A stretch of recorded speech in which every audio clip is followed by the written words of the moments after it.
Hello everyone! In this video, we'll go over the Wordly Wise Book 4, Lesson 1 Words. You can follow along at home using your book. Let's get started! Our first word is benefit. And benefit can be used both as a verb and as a noun, but the meaning is the same.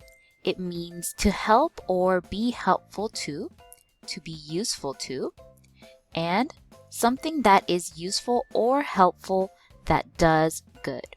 So these meanings are very similar as you see, just the way that we are using the word changes. For example, as a verb, I can say, the preschool program benefits young children. So we are saying that this preschool program is helping young children. It benefits them. I could also say something like, drinking water benefits your body. It helps your body become hydrated and it keeps you strong. So it is helpful to you. It is a benefit. If I want to use benefit as a noun, I could say something like, one of the benefits of my exercise program is that I sleep better. So now it's not an action, it's a thing. Another example could be, one benefit of reading every day is learning new words. So that is the thing that is helpful. Reading every day is helpful, so it is a benefit. And lastly, we can use this word to mean an event held to raise money for a cause. For example, the library's benefit raised enough money for a new children's room. So you can think about it here as a kind of event like a fundraiser or even a party where maybe people in the neighborhood will come to try to help something. So in this sentence here, the library needed a new children's room, so people came to the benefit to give some money. That way the library can get the new children's room. I could also say something like, the school held a benefit to help raise money for animals. So now the school is having some kind of event where people can come to the event and all of the money that they give will go to helping animals. So we also call that kind of event a benefit. Our next word is complete. Complete can be used as an adjective and it means having no missing parts or whole. For example, she bought a complete set of painting tools at a yard sale. So when I say I have a complete set of something, it means I have all of the things I need for whatever I'm doing. For example, here we're talking about painting tools. So this is what a complete set of painting tools might look like. I have all of the brushes, all of the paint, all of the canvases that I would need to paint, even an easel. So I basically have all of the things I need. That is a complete set. I can also say something like, I have a complete set of teeth. So usually when you are a child, you don't have all of your teeth yet. They slowly start coming out and eventually you will get your adult teeth and now you have a complete set of teeth. And we can also use the word complete to mean finished or to finish. For example, the new section of our school is now complete. So you can imagine they were building something at the school, maybe a new building, and this new section is complete. It's finished. Or we can say, please complete your homework before dinner. So here we're asking someone to finish their homework. I could also say, the puzzle was very difficult to complete. It was difficult to finish. Maybe there were too many parts. So anytime that you want to talk about having all the parts of something or being finished with something, you can use this word complete. Our next word is develop. Develop is a verb and it means to go through a process of growth or to bring into being. For example, running regularly develops strong leg muscles. So, since develop means you are growing something, you can imagine that your leg muscles will grow or become stronger the more that you run. Another example of something you can develop can be an idea. For example, I can say she developed a new idea for a game. Or even people develop. We can say the baby will develop new skills as she grows. So something is growing and becoming better or becoming stronger. That is when we can use this word develop. And we can also use develop in this way. The day after I brushed against the poison ivy, a rash developed on my leg. So this time we're using develop to kind of say that something is suddenly showing up, like a rash here. There is a plant called poison ivy, and if you touch this plant, it makes your skin very red and irritated and itchy. So this sentence here is saying that the person brushed against the plant, so they touched it by accident, and they developed a rash. So the rash suddenly came or suddenly showed up out of nowhere. And another example I could use is plants develop better with sunlight and water. So plants need to grow in the soil with sunlight, and when we do have a lot of sunlight, they develop better than they would if there was no sunlight. So anytime we're talking about something growing or becoming stronger or bigger, or something suddenly showing up when it wasn't there before, then we can use this word develop to talk about it. Our next word is dismay. Dismay is a verb, and it can also be used as a noun. As a verb, it means to cause feelings of fear, worry, or surprise. For example, a large crack in the ceiling of our newly painted kitchen dismayed my parents. So in this sentence, imagine that your parents suddenly see a crack in the ceiling like this one here. Of course, you can imagine that they would be very worried or surprised. So we can say, seeing that crack dismayed my parents. It's the action of becoming worried or becoming surprised. I could also say something like, the man was dismayed when he spilled his coffee all over his work. So you can imagine he would be very worried or surprised. Maybe all of his work is ruined and now he has to start it again. So he is dismayed. And as a noun, the example says, just after we began hiking, we were filled with dismay when we heard the rumble of a rock slide. And this phrase is very common when using this word. People often say they are filled with dismay. So you can imagine if you were hiking and you suddenly hear the sound of rocks starting to slide down the mountain, that would make you feel very worried. So as a noun, dismay means a sudden loss of courage because of fear or worry. So maybe you were fine or brave before, but suddenly you become scared or worried. I could also say something like, the class was filled with dismay when the teacher announced there would be a surprise test. So the students were fine before, but after the teacher told them about the surprise test, they were filled with dismay. They were worried or scared. Our next word is ease.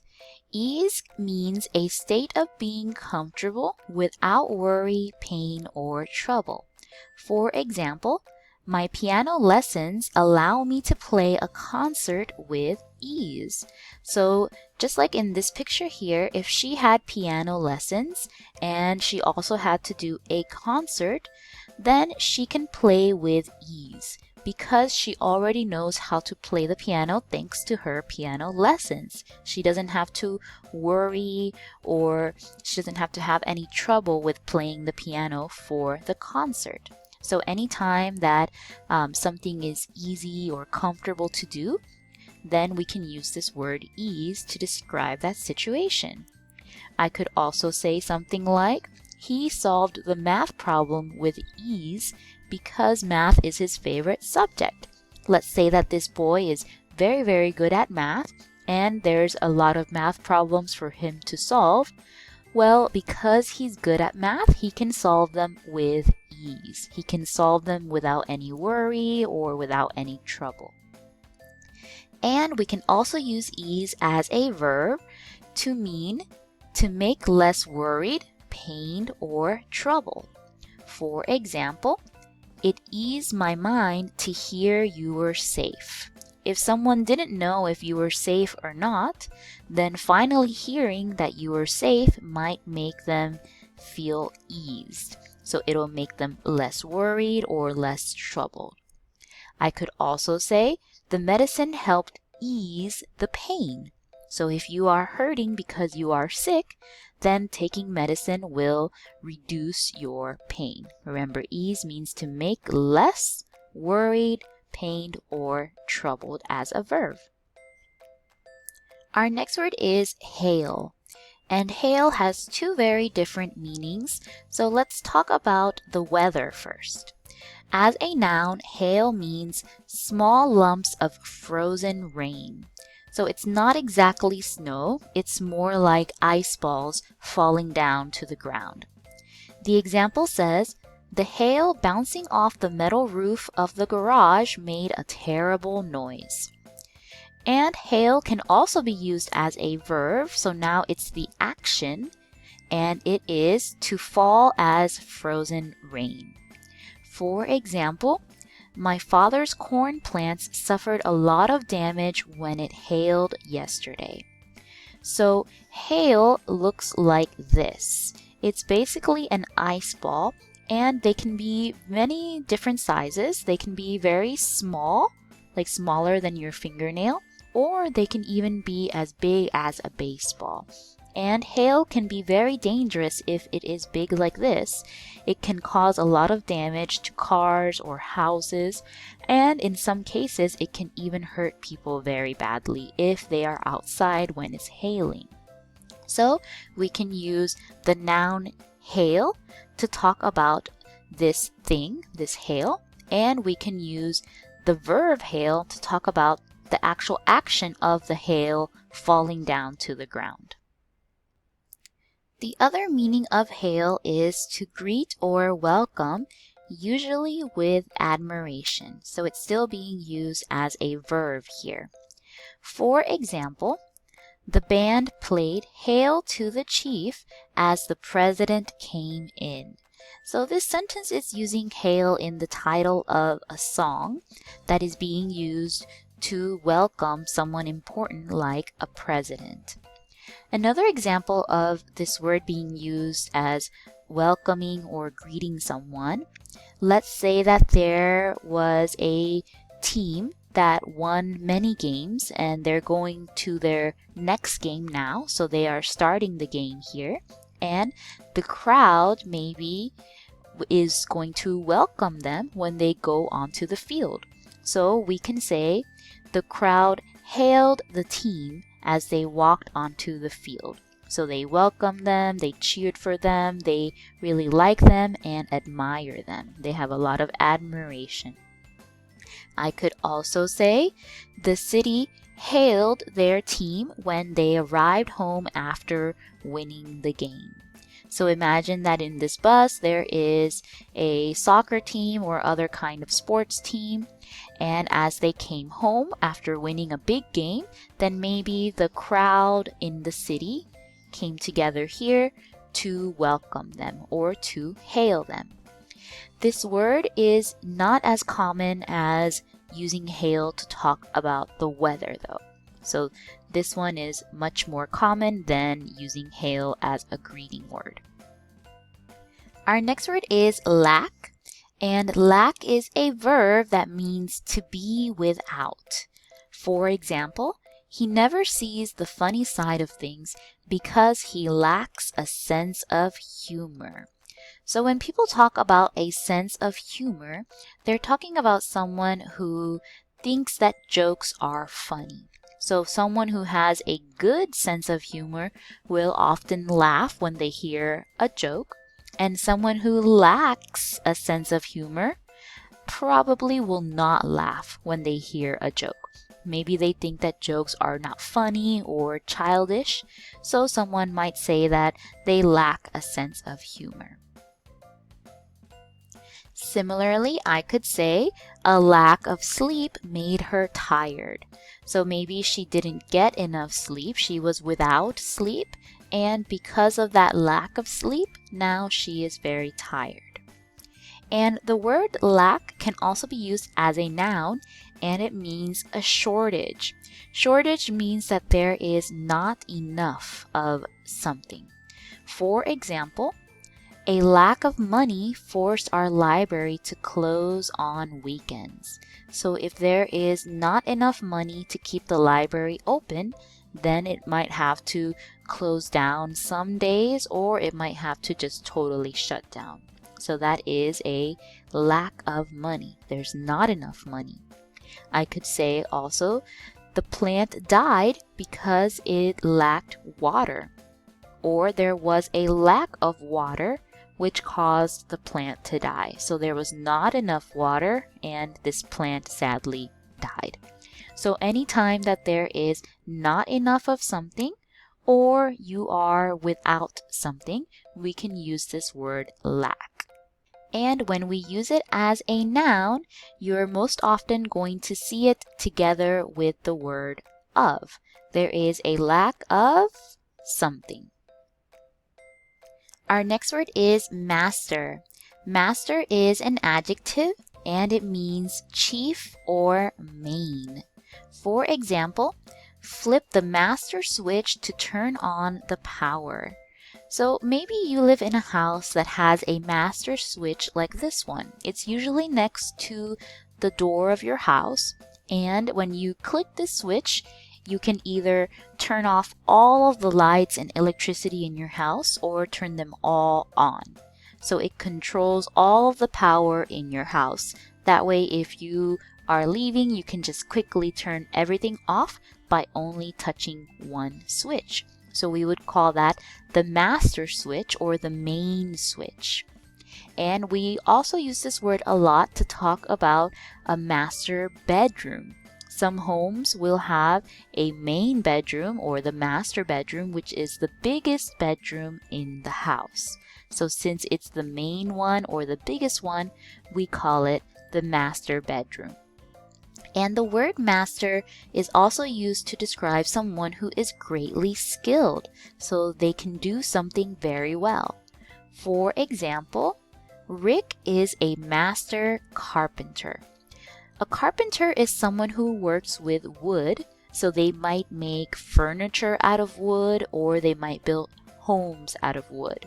So if someone is a master carpenter, it means that he has a lot of skills when it comes to working with wood. He is very skilled at it. He can do it very well. And we can also use master as a verb to become skilled at. For example, my mother mastered the new computer program in just a few weeks. So here, master as a verb means you are learning something, you are learning how to become good or better at it. Maybe someone is learning how to use a computer, so after they become really good at it, then he might say he mastered the computer or he learned how to use it. Another example of something you can master is something like an instrument. I can say that the boy worked hard to master the piano. He learned to become very skilled or very good at it. Our next word is patriot. Patriot is a noun, and a patriot is one who loves, supports, and is loyal to his or her country. For example, George Washington was a patriot who helped unite the United States. So anyone who loves and supports their country can be called a patriot. And we can also use this word as an adjective, but it does change a little bit. It becomes patriotic. And patriotic means having or showing love of one's country.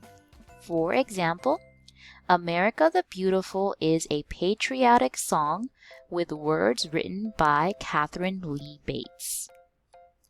So in this sentence, we are now using the word patriotic as an adjective to describe the song. And we are describing this song as being a song that says a lot of good things about a country.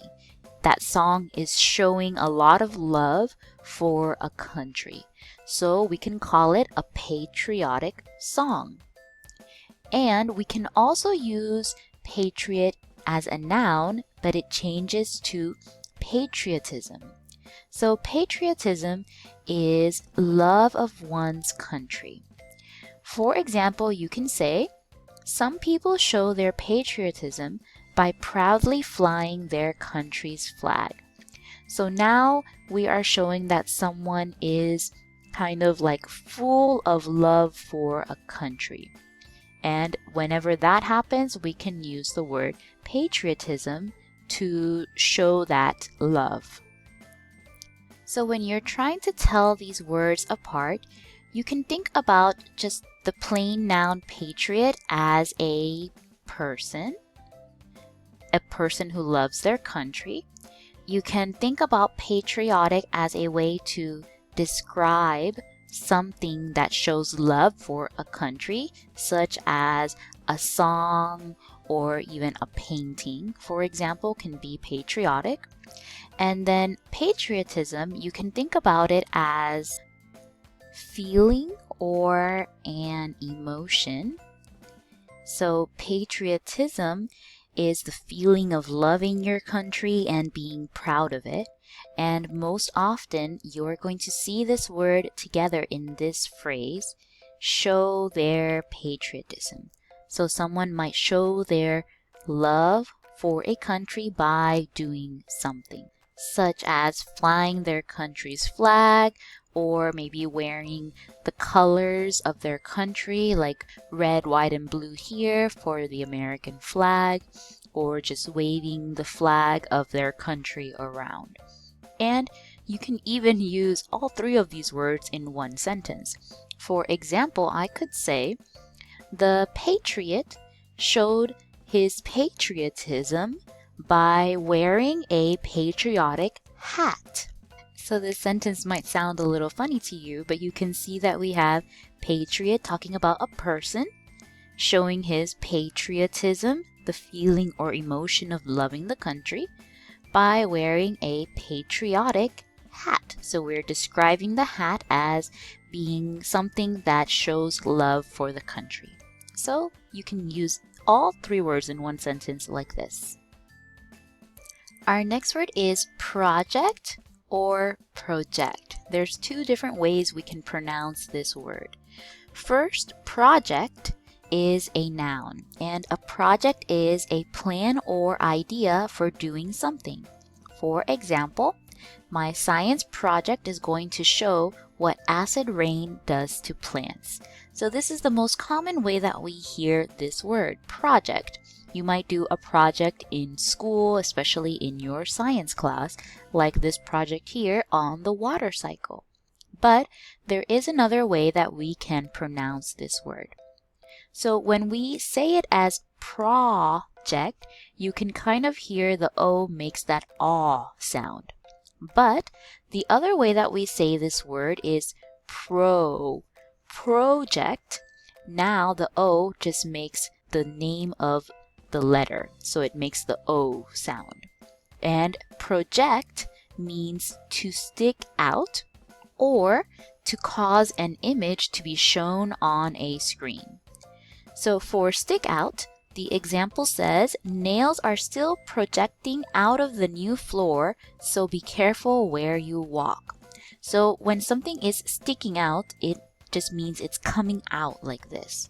So imagine that there is a floor with nails that are just sticking out of it like this. You can say the nails are projecting out. They are coming out. I could also say, this shelf is projecting out of the wall. It's sticking out of the wall. Or I can say, these loose wires are projecting out of the wall. They are sticking out of the wall. And the other definition for project is to cause an image to be shown. So for example, you can say, this machine projects color slides but not movies. So there are some machines like these here. We call this machine actually a projector. So it's still using this word too as the name of the machine. And a projector can cause an image to be shown on a screen like this. It projects an image. So we can use this word as project with that aw sound, or we can use it as project. Something is projecting on a screen, or something is projecting out. Our next word is recommend. Recommend can be used as a verb, and it means to make a statement of praise. So you are saying, statement means to say that you like something. You are praising it. For example, I love The Secret Garden and I highly recommend it. So The Secret Garden is a book and also a movie. And if you recommend it, it means you like it and you think that someone else should see or watch it. Now we can also use recommend to mean to give advice or to suggest. For example, dentists usually recommend that you have a checkup twice a year. So this is something that people think you should do. It's some advice, such as going to the dentist 2 times a year. Or, for example, if it's very cold outside, you might say, I would recommend wearing a jacket today. This is my advice. This is what I think you should do. Or if you really like a restaurant, you might say, my friend recommended a new restaurant to us. So my friend thinks, or her advice or suggestion is that we try this restaurant. So we can use recommend in these 2 ways, either to say something is really good or to give some advice or suggestions about something that is usually healthy for you or might be good or delicious, like trying a new restaurant. The next word is remark, and remark can be used as a verb. It means to say, to make a comment. For example, my grandmother remarked on how well I looked. So here the word remarked is just being used to mean said. Someone said something. And as a noun, it means something said or a comment.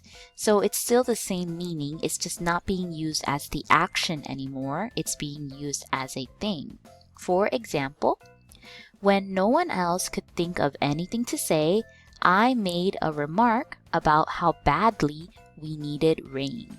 So here this sentence is using remark really just to mean a comment. Someone said something about how badly we needed rain. So anytime someone says something, we can use this word remark either as a verb or as a noun to talk about what they said.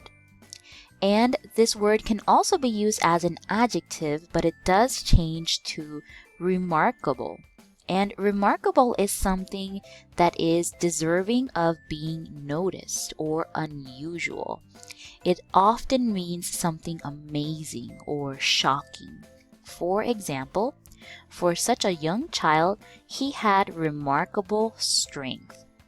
Or I could say something like, the magician did a remarkable trick. The trick was so amazing or wonderful that that trick deserves to be noticed. Other people should look at it and be amazed also. So that is remarkable. And when we use remark as a noun, you will most often see it in this phrase, made a remark. Someone made a remark about something. Our next word is represent. Represent is a verb and it means to stand for or in place of. So something is being changed for something else that has the same meaning. For example, 3 dots represent the letter S in Morse code. So Morse code is a special kind of code that looks like this here. So all of the letters are represented by either dots or dashes. And the letter S, as you can see here, has 3 dots. So that's why this sentence says that 3 dots represent the letter S, or they become the letter S when there is no letter S. So people used to use Morse code a long time ago to send messages before we were able to send text messages, for example, or emails. It's an ancient way of communication. And we can also use it in this way. I could say, the flag represents a country. So each of these flags represent a different country. For example, I know that this flag here represents South Korea. That is the country that it can stand for, or it can be in place of. So instead of writing the word South Korea, for example, you can just put the flag and it has the same meaning. So some other examples of that would be this symbol here. This is the peace symbol, and this dove is actually also the peace symbol. So I can say these 2 pictures represent peace. Instead of writing the word peace, I can just put this picture and it's in the place of the word peace. Represent can also mean to act in place of. For example, each state in the US elects 2 senators to represent it in Congress. So the US is made up of different states, and each state, the people of that state, will select 2 senators to represent them. So these 2 people are the ones that will speak for all of the other people. They are standing in place of all the people who live in their state. So the idea is that this person who is a senator has similar ideas to the bigger group of people. So because their ideas are similar, then they can talk for all of these people. They are representing them. You can also think of it as when you are not able to go somewhere or when you are not able to say something, the person who does that for you instead of you, they represent you. So they are doing the thing that you cannot do. That is represent. Our next word is sufficient. Sufficient is an adjective and it means enough to fill a need. So you have enough of something or you have done enough of something. For example, 10 lessons on the oboe were sufficient to earn me a place in the school band. So this student only had 10 lessons on this instrument here called an oboe, but those 10 lessons were sufficient. They were enough. So she was able to join the school band. So when you have done enough of something, then it is sufficient. I could also say, we brought sufficient snacks for the trip. So imagine you are going on a trip, maybe in a car, and you bring some snacks with you. If you brought enough snacks, then I can say they were sufficient, they were enough. If you didn't bring enough, you can say they were not sufficient. Another example is this blanket sufficient to keep you warm? So I'm asking if the blanket is enough. Is it enough to keep you warm, or do you need another blanket or a coat maybe? So anytime you're asking if something is enough, you can use this word sufficient. Our next word is utter. Utter is a verb and it means to make sounds with the voice. To speak. The example says, please don't utter another word. So when you utter something, you are speaking. But a lot of the times you're going to see this word be used as don't utter. So we don't want someone to make a sound. This is the most common way that you're going to hear this word. For example, I could say something like, she didn't utter a sound during the movie. So she didn't make a single sound when she was watching the movie. You could also use it in this way. You might say that she uttered a quiet sorry for making her friend cry. So she said sorry. So utter still means to say something, to make a sound, but a lot of the times it's used in a way to mean more of a quiet sound. Or when you didn't really want to say something, but you said it anyway. And that's all for this video. We went over the lesson 1 words. Thank you so much for listening, and I'll see you next time for lesson 2. Bye!